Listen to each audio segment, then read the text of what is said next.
हृदय की बात कह रहा हूं। आज हाथ जोड़ के प्यार से, शासन से, हर तरह से आपको भगवान प्रेरित करके निकाल रहे हैं। इस दलदल से निकल चलो।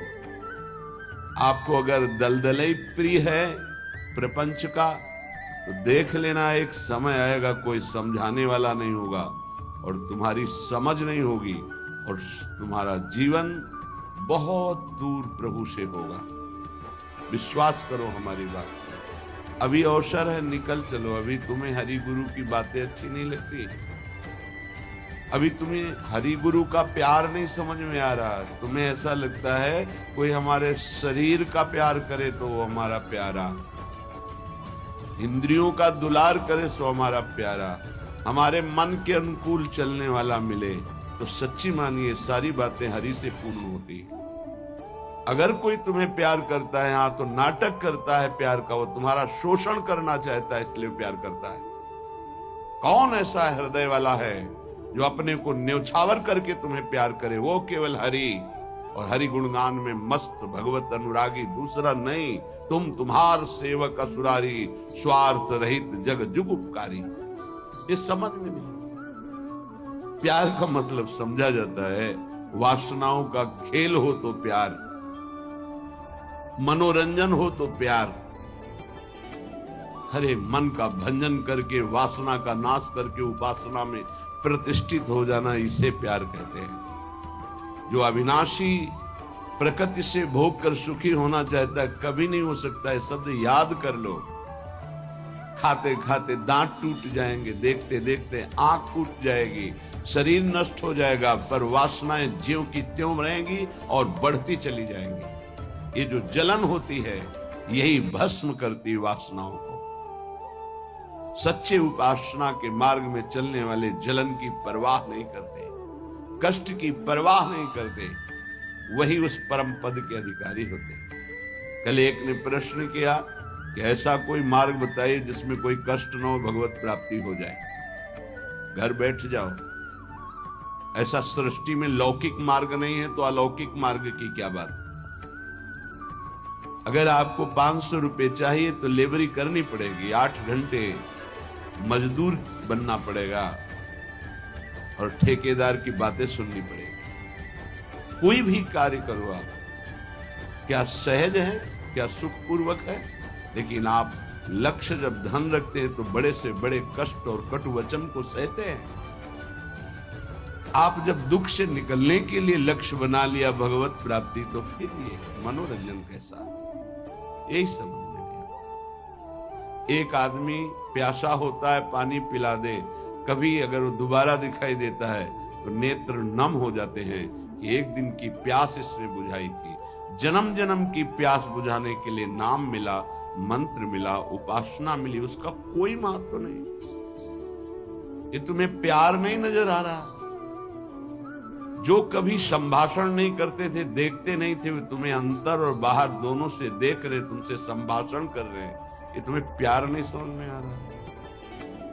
हमारी तो यही समझ में नहीं आ रहा कि उपासक का लक्ष्य क्या है। अगर लक्ष्य नहीं है तो तुम्हें कोई भी बदल नहीं सकता, और लक्ष्य है तो तुम्हें कोई बदल नहीं सकता। दोनों बातें समझ। लक्ष्य नहीं है तो तुम्हें परमार्थी कोई नहीं बना सकता, और लक्ष्य है तो तुमको कोई स्वार्थी नहीं बना सकता। चाहे जितना कुसंग हो जाए, तुम्हारा परिवर्तन नहीं हो सकता, क्योंकि तुम्हारा लक्ष्य है हरि गुरु को प्राप्त करना। उपासक समझिए, एक एक कदम तुमको प्यार मिलता चला जा रहा है। जानते हो, केवल पेट भरने के लिए, शरीर में वस्त्र पहनने के लिए और वास के लिए पूरा जीवन मेहनत करते हैं लोग, तब वो प्राप्त होता है। तुम्हें आदर के साथ ये सब बिना किसी प्रयास के मिल रहा है। किस लिए? तुम भगवान के हो, प्रियालाल के हो, इस बात की तुम्हें इज्जत रखनी है कि तुम प्रभु के दास हो, उसी की सब सुविधा है। अगर दासत्व विषयों का रखोगे तो छल कर रहे हो हमारे प्रभु के साथ। ये छल तुम्हारे हृदय को ताप पहुंचा देगा। ऐसा ताप जो कहीं शांति नहीं मिलेगी। समझ में नहीं। मेरे प्रभु उतरते चले जाते हैं, झुकते चले जाते हैं आपको उठाने के लिए। आप ऐठते चले जाते हैं कि आप कुछ हैं, भोगना पड़ेगा आपको आगे। शब्द याद कर लीजिए, आगे आपको प्रतिकूलता ऐसे घेरेगी कि फिर कोई बचाने वाला दिखाई नहीं देगा, वो आप क्लेशित होंगे। इसलिए सावधान हो जाइए, परिस्थिति को सहना सीखिए। सहत सहत बाढ़े भगति गृह तन गुरुहित गार। जो सहनशील वही महात्मा होता है, जो सहनशील है वही प्रेम रस का अधिकारी बनता है, जो सहनशील है वही प्रियाजू का कृपा पात्र बनता है। प्रियाजू कृपा पे कृपा करती चली जा रही, संसार समुद्र से निकाल करके अपने महल में रखकर अद्भुत सुख दे रही। क्या जानते हो भजन का स्वरूप क्या है? रहना ही भजन हो जाता है। पर रह कहां पा रहे हो? यहां तन यहां रह रहा है, मन विषयों में, मन नाना प्रकार की कामनाओं की पूर्ति में। क्या वृंदावन वास होगा? ये बनवास है। वृंदारण्ये चर अचर दृक् पश्य वृंदावन श्री। जिह्वे वृंदावन गुणगान कीर्त श्रोत्र गृह्यान। वृंदाटव्या भज परिमल घ्राण गात्र त्वमस्मिन्। वृंदारण्ये लुठत पुलकितम कृष्णो केलिस्थलीषु। यह है भजन वृंदावन का। बुले नेत्रों से तुम यहां वृंदावन वासी जो खगमृग पशु पंछी मनुष्य हैं, इनको भाव से देखो। ये सब भजनानंदी महापुरुष हैं। ये भजन के प्रताप से यहां कोई सूकर बना हुआ है, कोई कुकर बना हुआ है, कोई पशु पक्षी बना हुआ है, कोई मनुष्य बना, कोई लता, कोई वृक्ष। ये जहां जो कुछ दिखाई दे रहा है, चर अचर दृक् पश्य वृंदावन श्री।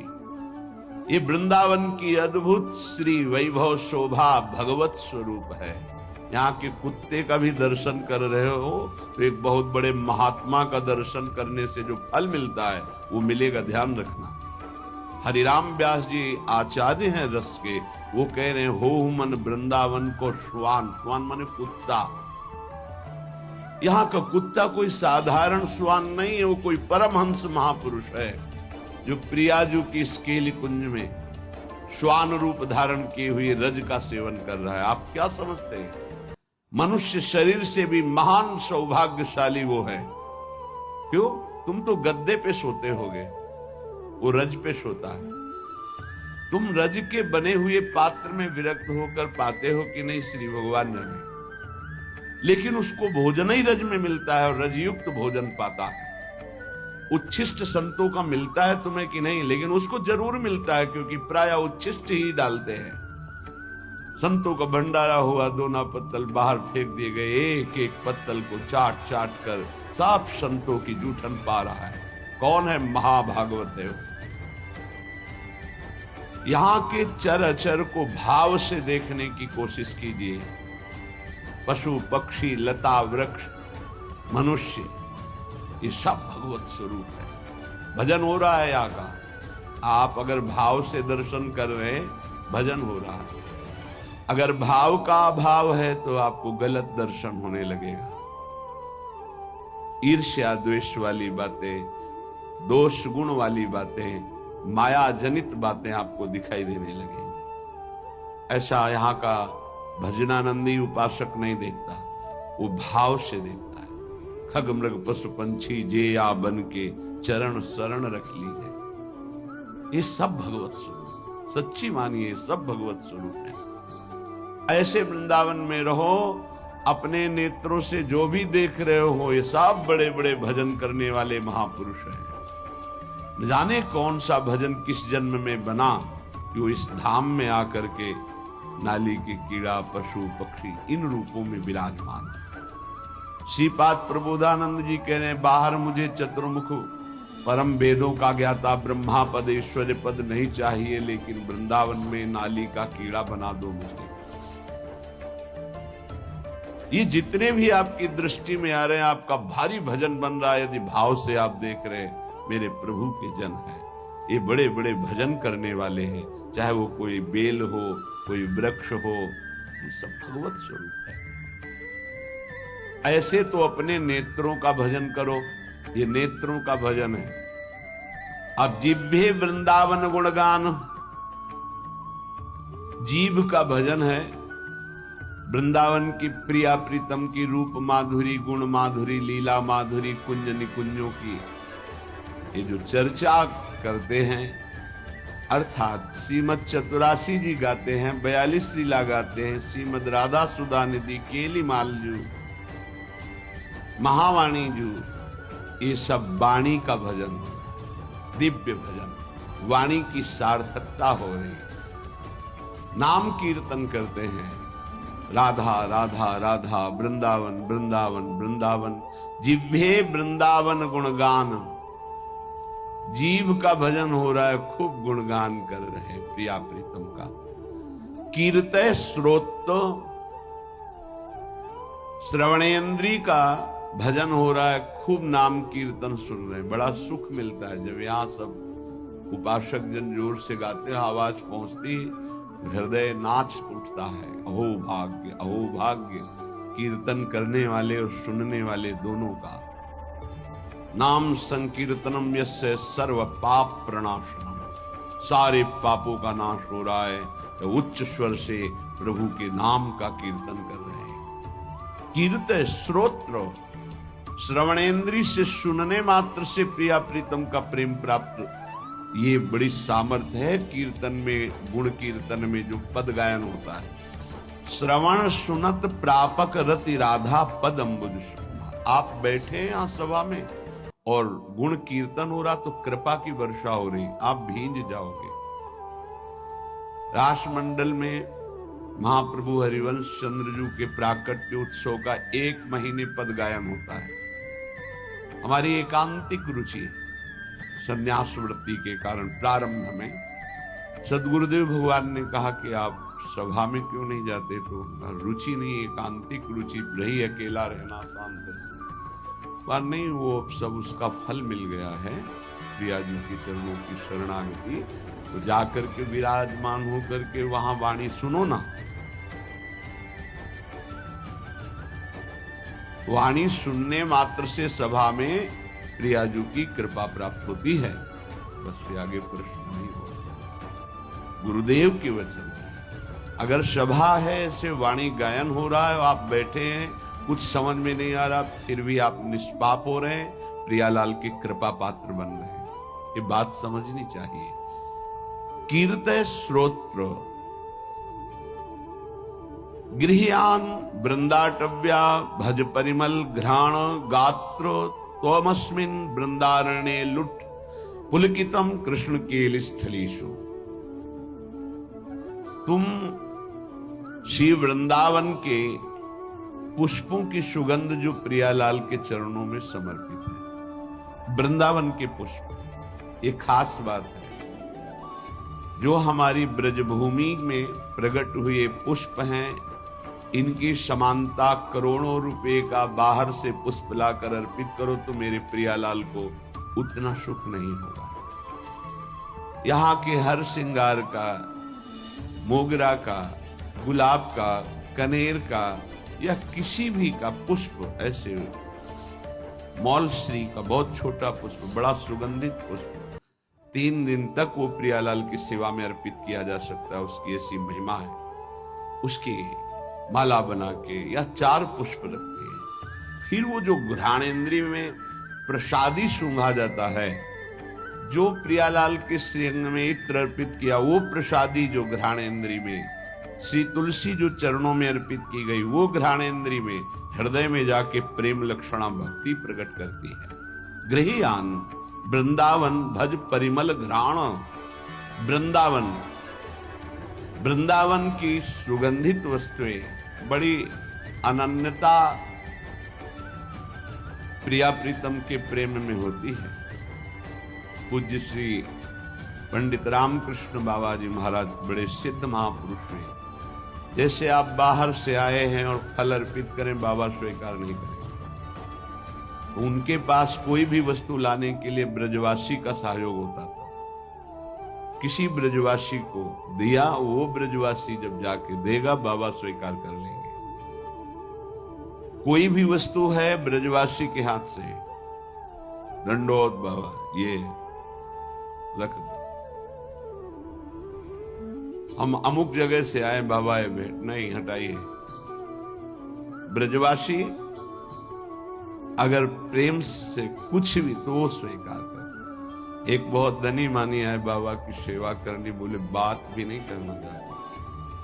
बहुत वो दैन्य हुए तो बोले अगर सेवा करनी है तो जो अनुगामी शिष्य जन थे, उन्होंने कहा कि इन घरों में ब्रजवासियों के बाबा माधुकरी लेने आते हैं, इन घरों में सेवा कर दो, वो बाबा को जब देंगे तो वो स्वीकार कर लेंगे। ये थोड़ी सी वृंदावन की निष्ठा रहनी है, जिससे हम उस रस को प्राप्त होते हैं।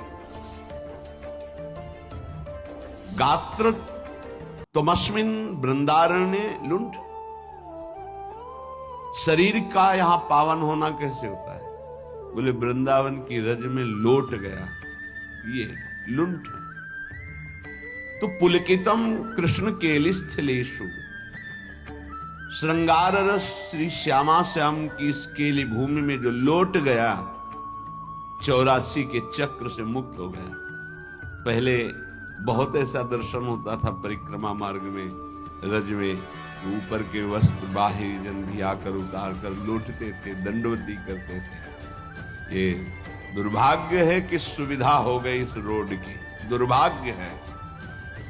नहीं, जो रज में परिक्रमा करने में, दर्शन में, लौटने में सुख था, वो इस रोड से थोड़ी है। पर कलयुग भगवान की लीला ऐसी है, इतना आधुनिकता बढ़ती जा रही है कि रज रानी को प्राप्त करना दुर्लभ हो गया। अगर रज रानी ले तो वृंदावन की परिक्रमा में कहां से ले? परिक्रमा तो रोड में अब हो रही है, रोड में रज रानी कहां मिलेंगी? वृंदावन का जो शुद्ध भजन है वो इस रज की अनन्यता से जागृत होता है, वो बुद्धि से नहीं जागृत होता है। जो रजोपसेवी जन है उनके हृदय में जुगल जोरी का भाव जागृत होता है। महोज्वल रसोन्मद प्रणय सिंधु निस्यंदनी, महामधुर राधिका रमण खेलना नंदिनी, रसेन समधिष्ठिता भुवन वंद्य वृंदया, चकास्तु हृदय में हरे परम धाम वृंदाटवी। उन्माद रस प्रकट करने वाली ये भूमि वृंदावन, जो ऐसे यहां रहता है, एक एक इंद्री को प्रियालाल में लगा के। महोज्वल रसोन्मद प्रणय सिंधु निस्यंदिनी, महाउज्ज्वल परम निष्काम प्रेम रस का प्रादुर्भाव होता है, जो उन्माद प्रकट कर देता है। श्री किशोरी जी के सहित रमण जी महाराज अर्थात राधा रमण जी महाराज अपनी विविध प्रेममयी क्रीड़ाओं के द्वारा उसके हृदय को अद्भुत आनंद प्रदान करते हैं, जो ऐसी रहनी से रहता है। त्रिभुवन वंदनीय हो जाता है जो वृंदावन वासी, ध्यान दीजिए, त्रिभुवन वंदनीय हो जाता है।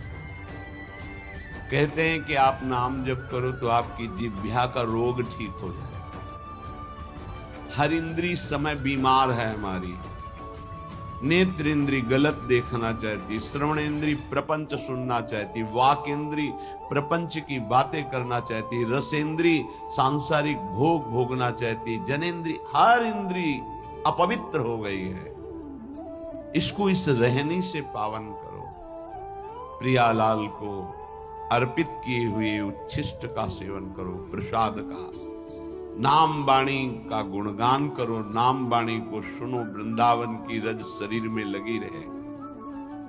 तो महाउज्ज्वल प्रेम रस इसी से प्रकट होता है। वो त्रिभुवन वंदनीय हो जाता है।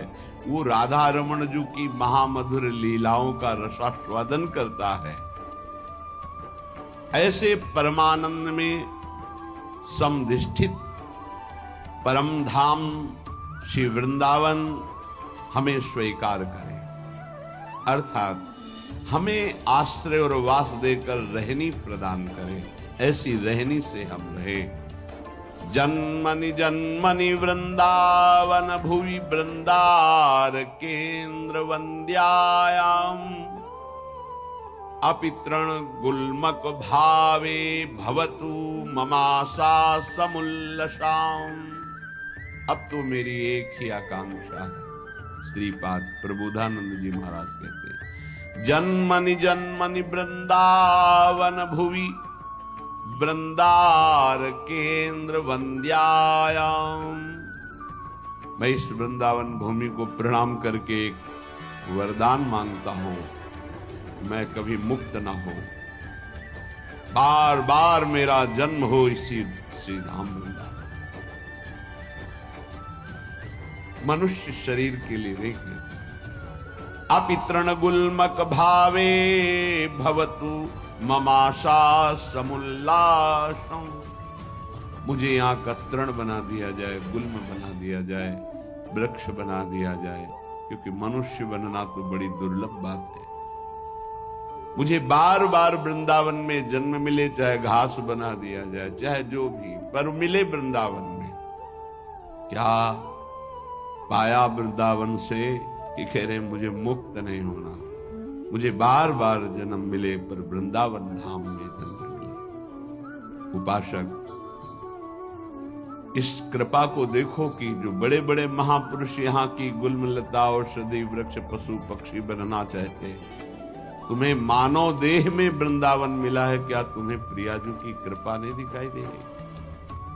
क्या तुम इस बात को नहीं समझ पा रहे कि तुम्हारे ऊपर कितनी कृपा है? क्या तुमको इन विषयों में आसक्त पुरुषों पर कृपा नजर आ रही कि सौभाग्यशाली है, इनके पास गाड़ी है, इनके पास भोग सामग्री है, ये सौभाग्यशाली है? तुम्हें ऐसा लग रहा है? जरूर तुम्हारी बुद्धि दूषित हो गई है। सौभाग्यशाली वो है जिनका संबंध प्रियालाल से है, चाहे वो गृहस्थ हो चाहे वो विरक्त हो। सौभाग्यशाली वो है जिनका लक्ष्य बन गया है भजन करना, नित्य निरंतर अपने इष्ट के चिंतन में रहना। कैसा दुर्भाग्य है कि हम अपने प्यारे को छोड़कर संसार की कोई वस्तु व्यक्ति स्थान का प्यार चाहते हैं। कैसे धिक्कार है बुद्धि को, कैसे समझाएं? अरे बहुत थोड़ा समय है, अभी तो तुम इंद्रियों के भोग विलासिता की चाह कर रहे हो। अभी भयंकर रोग कोई प्रकट होने वाला है, तुम नहीं समझते हो। फिर क्या करोगे? फिर रोग निवृत्ति के लिए रोगे। कर्म कभी डंडा लेके किसी को नहीं मारता, ध्यान रखना। कर्म घटना बनता है, कर्म परिस्थिति बनता है, कर्म भयानक रोग बनता है, कर्म बुद्धि को भ्रष्ट करता है, कर्म डिप्रेशन बनता है, कर्म नाना प्रकार की कुचिंताएं ये बनता है। आप समझो, बुरी दशा आने के पहले बुद्धि बदली जाती है, बुद्धि को भ्रष्ट किया जाता है, बुद्धि को गिराया जाता है। गुरु कृपा पात्र, हरि कृपा पात्र, बुद्धि को छोड़ दे विषयों की तरफ, ये तो बहुत बड़ी हानि का विषय है। सावधान, इस जन्म को मत बर्बाद करो, बहुत कृपा होगी। कुछ देखी देखा बाबा जी बन जाता है, देखी देखा, इसकी इसका बाढ़ा जोग, छीजी काया बाढ़ा रोग, सधुवई भाषा। एक ने देखा बाबा जी को तो बड़ा सुख है, उनको क्या पता सच्चे मार्ग के पथिक को जितनी मेहनत है विश्व में कोई किसी को इतनी मेहनत है ही नहीं। सच्चाई से समझ लीजिए, कम से कम 5 बजे तक तो सोते ही हैं लोग, वैसे तो 9-10 भी बज जाते हैं। तुम मेहनत करते हो, क्या मेहनत करते हो तुम? बाहरी शरीर की, रात रात भर जग करके, दिन दिन भर जग कर अपने मन को मारकर चिदानंद तत्व में लगा रहे। अरे जिस अनंत ब्रह्मांडों के स्वामी को सोचने की भी तुम्हारी सामर्थ्य नहीं कि वो है, वो निरंतर उनके प्यार और दुलार में अपने आप की हर इच्छाओं को भस्म करके, हर परिस्थिति को सह करके आगे बढ़ रहे हैं। तुम्हें क्या किसी भोग को लक्ष्य रख करके संत वेश होना या परमार्थ में चलना, किसी सुविधा को लेकर या किसी पद को लेकर, पक्का समझ लीजिए आपका हृदय जलेगा, आपका शरीर दुखी हो जाएगा। पक्का। यदि लक्ष्य है कि हर कष्ट सहकर श्यामा श्याम की प्राप्ति करेंगे, तो पक्का समझ लीजिए आपका हृदय शीतल हो जाएगा और आपको कोई भी विपत्ति, कष्ट, रोग स्पर्श नहीं कर पाएगा। आएगा, स्पर्श नहीं कर पाएगा। दुख देना तो अलग की बात नहीं।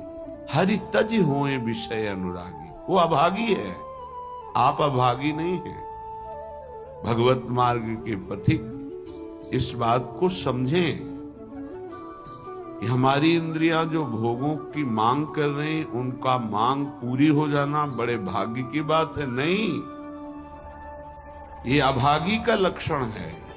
हम मांगे और ना मिले और प्रभु के मार्ग में हमारी उन्नति हो, ये भाग्यशाली का लक्षण है। ये इंद्रियों की विलासता मन के साथ कितना भी आप कर लो, कभी पूरी होने वाली नहीं। जब तक आप अपने देह को स्त्री या पुरुष मानते हैं, इंद्रियों को, मन को अपना मानते हैं, भोगों को सुख मानते हैं, तो आप कुछ नहीं है। विश्वास कीजिए, कब तक हरि गुरु तुम्हारी इन इंद्रियों को तृप्त करने के लिए मनमानी खिलौने देते रहेंगे। हर तुम्हारी सोच को काल नष्ट कर देगा। इस सोच को यदि अविनाशी बना लोगे तो तुम अविनाशी हो, तुम अविनाशी परम पद के अधिकारी हो जाओगे। बहुत सावधान। श्रीधाम वृंदावन का आश्रय और वास मिलने पर यदि आपको सौभाग्य नहीं लग रहा, भगवत मार्ग में चलने पर आपकी रुचि नहीं बन रही, आपको संसार प्रिय लग रहा है, तो आप सोच लीजिए कि आपकी दुर्दशा कितनी बड़ी है और आगे क्या होगी। आज समझाने के लिए हरि गुरु तुम्हें प्रयासरत है। जब बच्चा खिलौने के लिए हठ ही कर लेता है, नहीं मुझे चाहिए ही, तो वही पैसा खर्च करके पिता खिलौना दे देता है।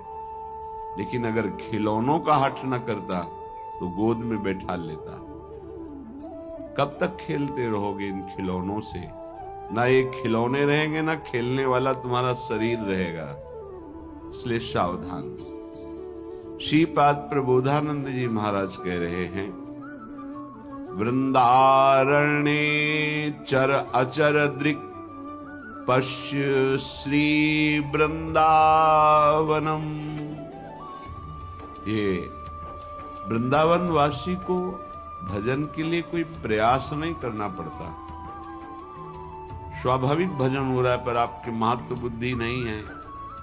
महत्व बुद्धि भोगों में है, शरीर में है। सौभाग्य है कि तुम्हें कोई प्यार ना करे।